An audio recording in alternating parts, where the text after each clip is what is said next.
Sport à 90% sur route et 10% sur circuit. C'est vraiment un pneu route qui permet de temps en temps, alors si on est débutant, c'est la première fois qu'on a sa sportive, on va aller sur le circuit, on va rouler tranquillement avec, enfin tranquillement comme on peut rouler sur un circuit, mais sans exiger la performance d'un GP Racer ou d'un KR, bien évidemment, ni même d'un TT, c'est pas basse pression et ainsi de suite. Donc c'était vraiment dans la première ligne du cahier des charges, c'est un pneu route polyvalent. Et puis il fallait que ce soit le successeur du Sport Smart 2 Max, évidemment, donc dans le même esprit en termes de segment. Et on voit, il y a un air de famille par rapport au Road Smart 3 ou au TT, qu'on n'a pas du tout avec le Sport Smart 2 Max, si vous vous souvenez de son dessin, c'est vraiment un successeur, ça n'a rien à voir avec le prédécesseur. L'objectif, c'est la meilleure performance sur route pour toutes les motos Hypersport et les roadsters les plus puissants. C'est en ça que je vous dis que le pneumatique est nouveau, parce que là, c'est ce qu'on a voulu et on a réussi à faire en sorte que ce soit un vrai pneu sport, mais sans compromis sur le kilométrage. Alors on va vous expliquer comment on a fait, puis les résultats qu'on a obtenus, et puis sans compromis sur la partie milieu. Donc on est sur les carcasses basse pression, c'est la même philosophie de carcasse, simplement les gommes sont un petit peu plus simples, ça permet de l'avoir en journée, alors soit en championnat monomarque, parce que économiquement c'est plus intéressant que le 213, soit sur des journées pistes entre amis, vous savez, les fameux track days, ce genre de choses. Donc on a cette offre 212, qui est le successeur du 211 et du 209. Ensuite, l'année dernière, on a lancé le Sport Smart TT, qui lui est moitié route, moitié piste. Donc on lui demande des performances sur tout type de surface, route ou piste. Il ne met pas de couverture chauffante, il y a un groupe acceptable sur le mouillé, donc ceux qui étaient l'année dernière avec nous au lancement du TT s'en sont aperçus. Mais deuxième chose, quand on roule en ligne droite, cette gomme du milieu va chauffer. Et il ne faudrait pas qu'elle chauffe trop, parce que l'ennemi du pneumatique, c'est la surchauffe. Donc ça va permettre d'évacuer aussi la chaleur collectée ici et de la répandre sur le côté. Et ça, l'effet collatéral, c'est que ça permet, puisque cette bande rouge est chaude, ça permet d'avoir un espèce de préchauffage de la gomme d'épaulement. C'est-à-dire si on ça répartit la chaleur, ça la diffuse. Alors évidemment, si ici c'est à 60 degrés, ce ne sera pas 60 sur les bords, mais ça va permettre de maintenir ça en température. Donc quand on est en ligne droite, les bords refroidissent, mais moins vite qu'avec une technologie qui ne serait pas là, si c'était simplement comme ça. Et donc ça permet, dès qu'on attaque en courbe, d'avoir déjà les gommes d'épaulement qui restent à une bonne température d'efficacité.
C'est parti, il y a le monsieur de chez Dunlop, c'est lui qui nous prête un peu les motos, il est là. Et aujourd'hui on va, je pense, partir sur une petite... c'est pas les meilleures, mais j'avais jamais essayé, c'est la Tracer 700. Avec un beau coloris police, comme ça si on se fait arrêter, on a un peu de la famille quoi. Voilà. Après il y a celle-là qui me faisait de l'œil, mais bon, celle-là, on verra sur circuit, j'avais déjà essayé. C'est vrai que c'est une très très belle machine aussi quoi. Donc voilà, on va partir là-dessus.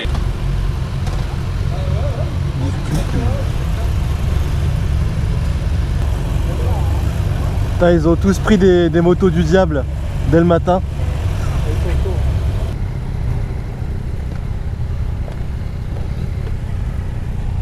Et voilà, c'est parti pour la session du matin. Oh là là. Putain, franchement, ils sont super bien à bord de cette petite Tracer 700. On va se taper une route à mon avis. Puis là, on a du beau temps. Pour ceux qui se souviennent, l'année dernière, on s'était tapé un peu la pluie avec le groupe qu'on avait eu. Mais en tout cas, j'espère que cette vidéo vous plaît. Pensez à mettre le petit pouce bleu parce que c'est aussi grâce à ça, hein. C'est tous vos retours, les pouces bleus, les commentaires qui ont fait qu'on a pu repartir cette année faire ce petit essai. Waouh!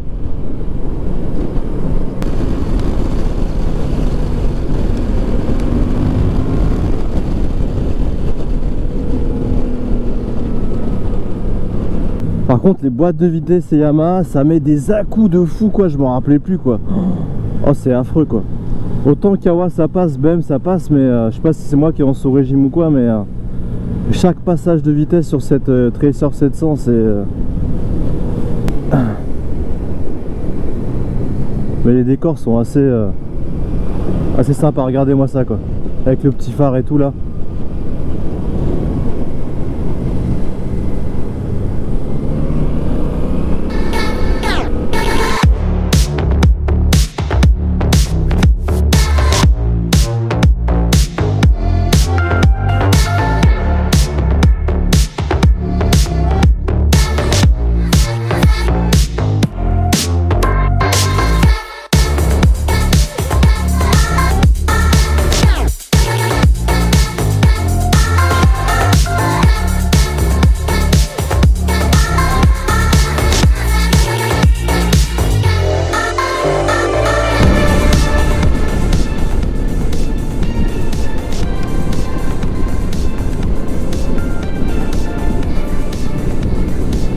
En tout cas, là, le paysage est assez oufissime, quoi, clairement.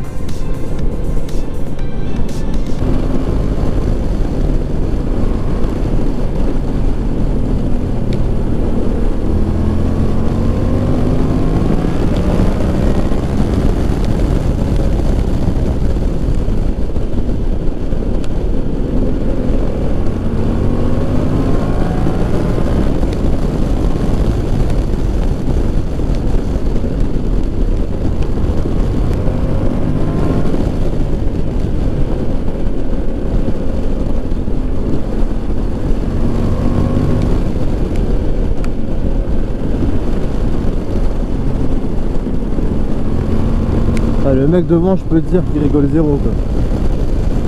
Il te pose la bécane au sol, limite il pose toute la tête par terre quoi.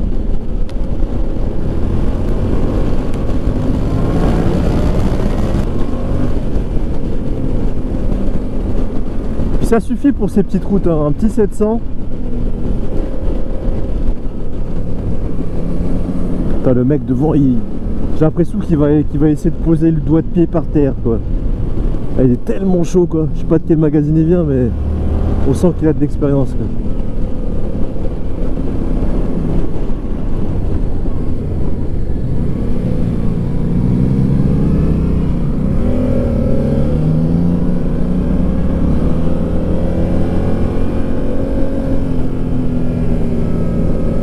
Putain c'est beau, le cadre est joli en tout cas.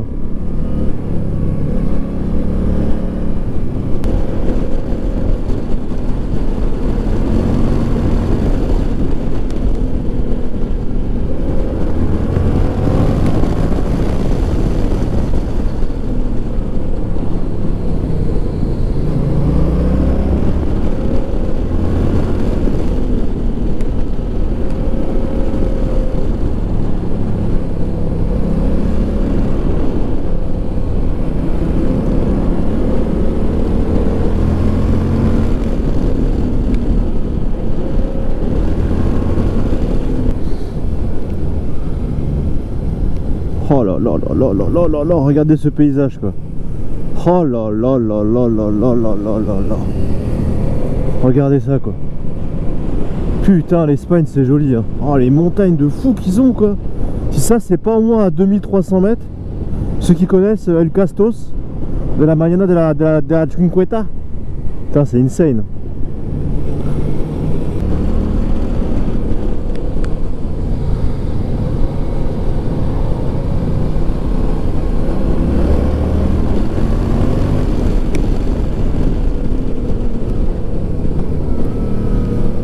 Ici quand ça tourne ça fait pas semblant quoi.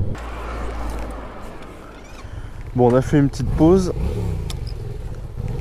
Tu as trouvé des chevaux là. Ouais, ouais, ouais. Ouais, puis j'ai jamais essayé celle-là. J'ai essayé la 7, la 9, ça c'est la 10, c'est ça? Non, pas sur 900. Ah bon? T'es sûr?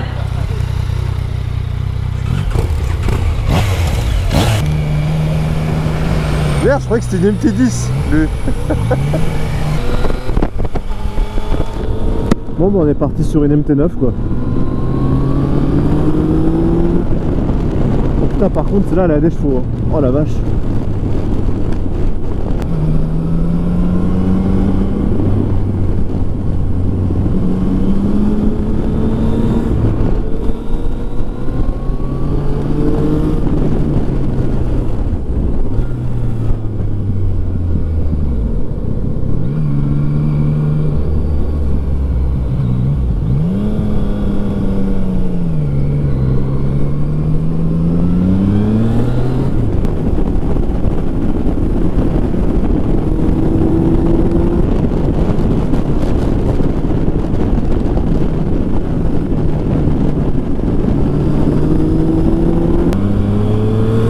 Bon bah on arrive au circuit. Franchement très très sympathique balade.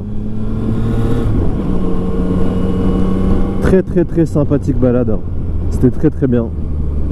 Oh putain, le circuit de fou quoi. Oh là là. Oh là là là là là là là là là.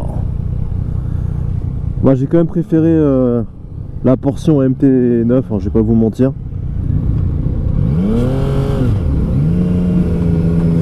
Dunlop, welcome. Oh là là, regardez ça quoi. Oh, putain, un truc de fou quoi.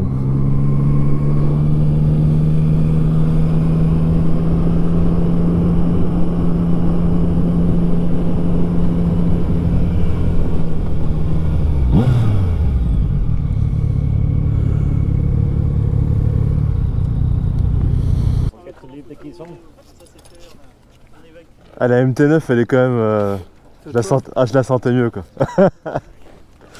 Rien à voir. Bon, on a eu quelques explications de comment conduire sur le circuit. Et là on part directement. On est le premier groupe qui s'en va donc et ça c'est des petits pneus qu'on va ramener chez nous. Là il y a du stock. Regardez.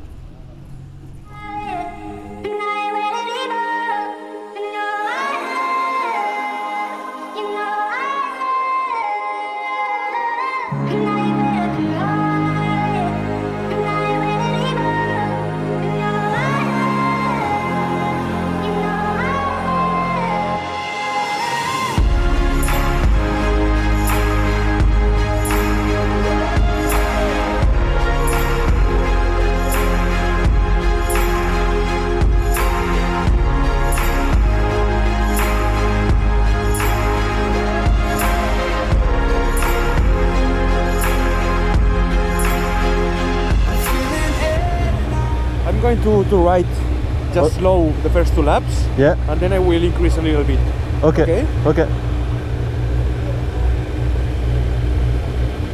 Bon bah c'est parti. En fait on est obligé d'être en ambulance pour pouvoir commencer quoi. Sinon on peut pas partir.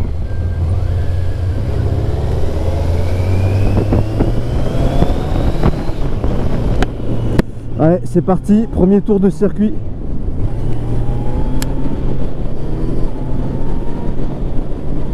Je l'ai pas trop conduit cette Kawa en plus. Ça va être un peu une découverte pour moi.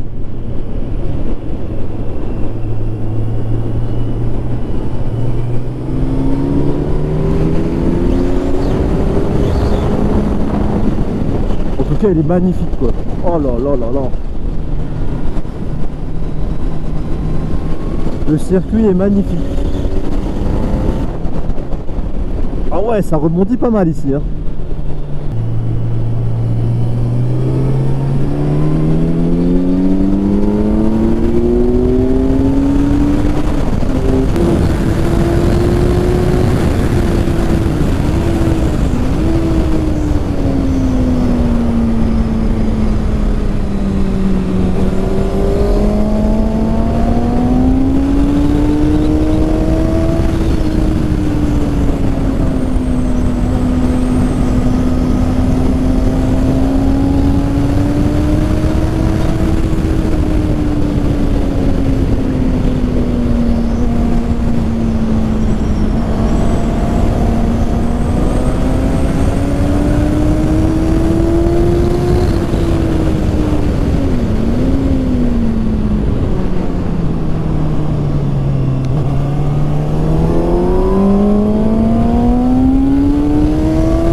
la piste avec ma main, gros. What the fuck?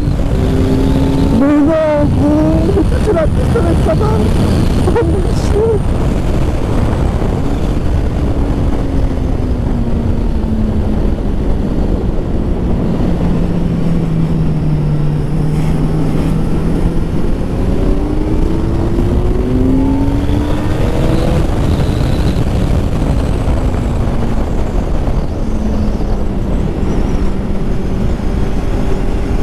Oh, c'est un truc de fou, gros.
Oh, ce run, mon Dieu, c'est le meilleur que j'ai fait, je crois.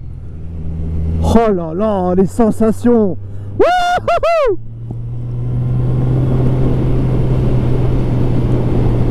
Oh, je me sens tellement bien.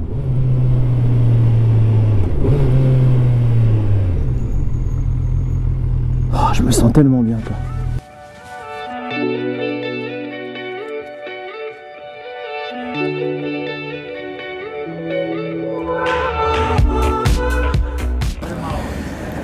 Bon les amis, youtubeur, Dunlop invite un youtubeur, d'ailleurs je suis je crois le seul français ici à représenter tous mes camarades. Comment vas-tu en tout cas? Très bien, merci. En cette très belle journée, puisque l'année dernière on s'est retrouvés, mais il a plu, je mets quelques images, mais il a plu de fou. Donc cette année, Dunlop lance ce pneu, et ce pneu apparemment change quelque chose par rapport au Sport Smart CT, et du coup je vais te laisser expliquer un petit peu, parce que bon, moi les termes techniques, bon moi je conduis, mais les termes techniques... Et il nous faut des pilotes, voilà. Nous on cherche des pilotes. Non oui, donc Sport Smart MK3, Mach 3, qui vient en tant que successeur du Sport Smart 2 Max, beaucoup plus qu'un successeur, l'idée étant de vraiment réécrire une nouvelle page de la gamme Hypersport, gamme que Dunlop au cours des 3 dernières années a complètement renouvelé avec le GP Pro, le GP Racer et comme tu l'as dit l'an dernier avec le TT. Ce pneu a des capacités sous la pluie qui est bien meilleur que le TT, c'est par le cahier des charges. Malheureusement aujourd'hui il fait grand soleil, mais bon, il y a un petit atelier watt cet après-midi où vous allez pouvoir le voir de vous-même. D'accord. Et ce pneu s'adresse à qui principalement? Parce que le Sport Smart TT il s'adresse on va dire à monsieur tout le monde qui veut prendre un pneu, qui veut se faire plaisir et qui veut aussi faire de la piste, mais pas que de la piste. Tout à fait. Et ce pneu du coup, est-ce qu'on peut l'utiliser sur piste, sur route, sur la lune? Où est-ce qu'on va avec ce pneu? Parce que là, chaque année en fait il y a plein de pneus, ce que je disais tout à l'heure à table, c'est que chaque année il y a plein de pneus qui sortent et du coup il y a un moment on arrive même plus, on sait même plus où mettre la tête quoi. Et là du coup je crois que c'est le 4e de la gamme. Oui, 5e, 5e, voilà. 5e. Et du coup sur ces 5 pneus, chaque pneu a son utilisation et celui-ci va correspondre à qui et pour quelle utilisation? Alors celui-là, l'avantage c'est qu'en fait, comme je le disais, on veut réécrire une nouvelle page, donc il va vraiment concerner le spectre le plus grand. Comme le TT, tu le disais, fait 50-50, 50% piste, 50% route, on destine quand même le MK3 à 90% utilisation route. Mais quelqu'un qui veut aller faire un track day, qui n'a pas l'habitude de faire des track days, c'est ses premiers roulages, ou qui veut faire une demi-journée ou une simple journée, il prend le MK3 et il va se faire plaisir. Le but étant, sur une utilisation piste non poussée, on va appeler ça, il est quasiment au niveau du TT. D'accord. Bah écoute, moi j'ai pas plus de questions. Au niveau des tarifs, est-ce qu'on est en dessous du TT? Est-ce qu'on est plus cher? Moi je suis la technique, comme tu disais, toi tu pilotes. Je t'avoue que je sais pas comment mes collègues du commerce vont le placer. Ouais. C'est un pneu premium. D'accord. Il faut être clair. C'est un pneu premium qui vient vraiment au niveau au haut de la gamme. Mais après, je suis sûr qu'il y aura des arrangements commerciaux qui seront très intéressants. D'accord. Donc voilà, achetez plein de pneus, sinon ils m'invitent plus les mecs. Après, donc achetez, cliquez sur le lien dans la description. Regardez un petit peu la fiche, ça peut être intéressant. Et puis si vous êtes plein à cliquer, plein d'acheter les pneus, moi je reviens ici me branler les couilles, donc faites-le. En tout cas, merci beaucoup. Mon avis est assez professionnel et puis bien sûr à l'année prochaine.